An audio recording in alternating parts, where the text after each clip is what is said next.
Hello everyone, this is Mrs. Taylor and we're here to do the summer math video on factoring, and then you can go take this quiz and you'll be all set and almost finished. So let's go ahead and get started. We want to start with some reminders. We're always going to try to put our polynomial in standard form. And I say we're going to try because sometimes it's going to be less than possible. If we've got a mix of different kinds of variables, we may not be able to start out with the variable with the highest exponent and move down sequentially from there. So we'll try, but sometimes we won't have that ability. The next thing that we're going to do is look for a GCF. Okay, what is the biggest number that I can pull out of every term in my polynomial? And then once we've pulled out the GCF, the next thing that we're going to do is consider the number of terms that we have and let that guide how the rest of our factoring goes. So if there's two terms, after you pull out the GCF, you're going to ask yourself, is there a difference of two squares? And if there is, you can factor that using the shortcut that you learned. And if there's not a difference of two squares, you've kind of run out of options, at least options that we've learned about this year.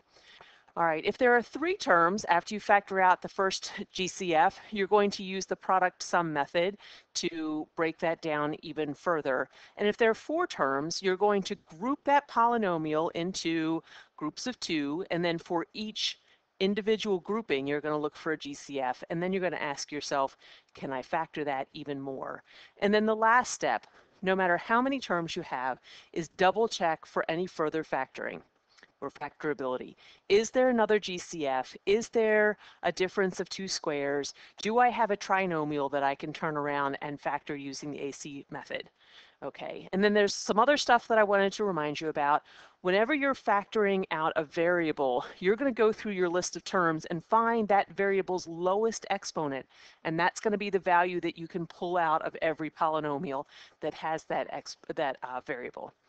And then the next thing is, if you're going to pull out a GCF and the first term is negative, the GCF that you pull out should also be negative. That will really help us be consistent in finding proper GCFs.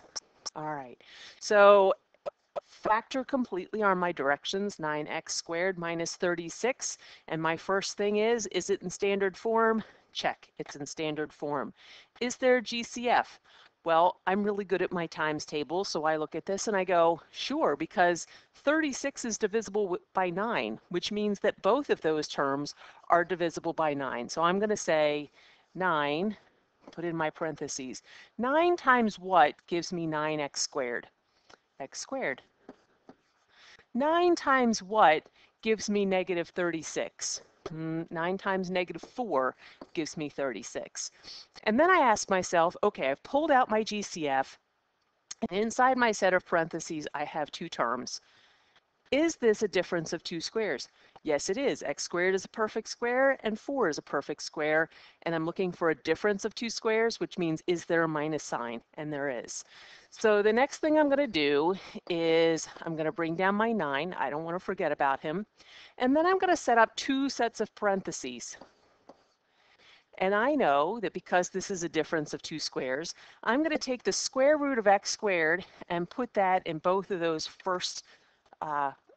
the first spot in both sets of parentheses. So I'll put an x here and I'll put an x here. And then I'm going to take the square root of 4 and put that in the last spot in both sets of parentheses. So the square root of 4 is 2, so I'll put that in the last spot in the first set of parentheses and the last spot in the second set of parentheses. And because there's a negative sign in there, I know that one of these has to be negative and one of those has to be positive. So my final answer is 9 times the quantity of x minus 2 times the quantity of x plus 2. The last step said check for further factorability. There's no GCF in either one of my sets of parentheses. There's no difference of squares that's left. There's no trinomial. So this is my final answer for that problem.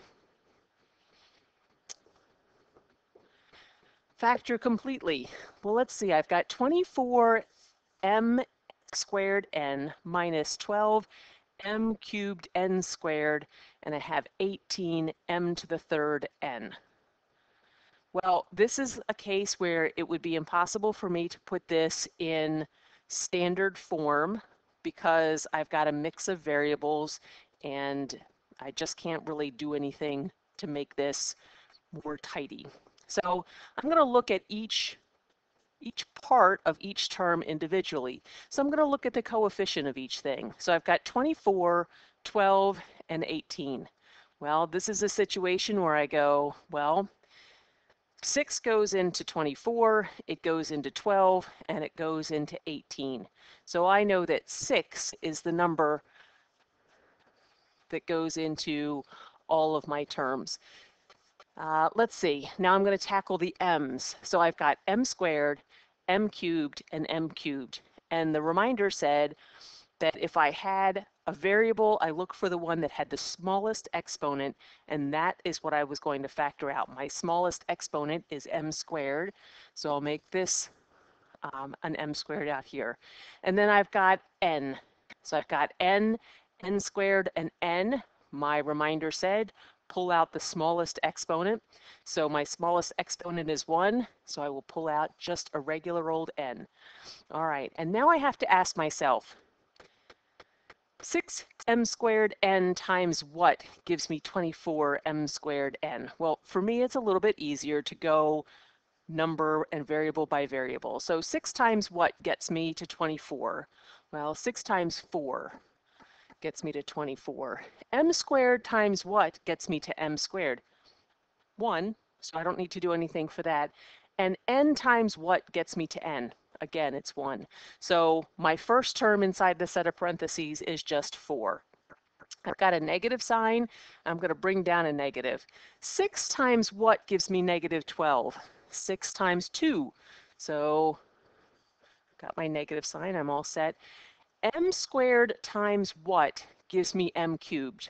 Well, I need to have an m in there. So 2m so far.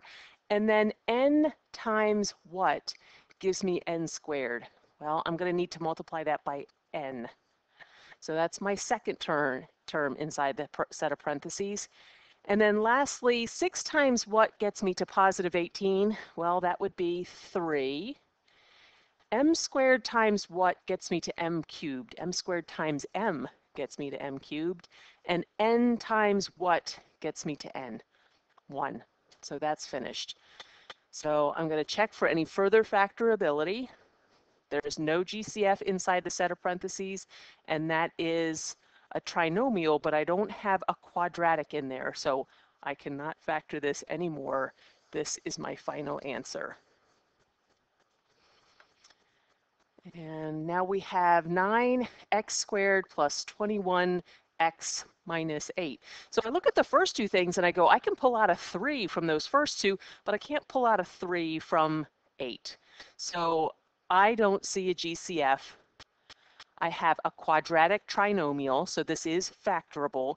So I'm going to use the AC method. So I come off to the side and I make my little T-chart and I say A times C. Now remember, when we're doing this, it's AX squared plus BX plus C. So I'm looking for the coefficient of x squared and then just the thing at the end that has no variable at all. So in this particular case, I have 9 times negative 8. 9 times negative 8 is negative 72.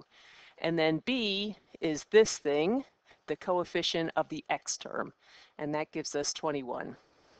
So keep in mind, I'm looking for two numbers that multiply together that will give me negative 72, and it's important that it's negative. But when I add those two same numbers, those same factors of 72, they have to add to 21. So I say 1 times 72, obviously that's not going to add to 21.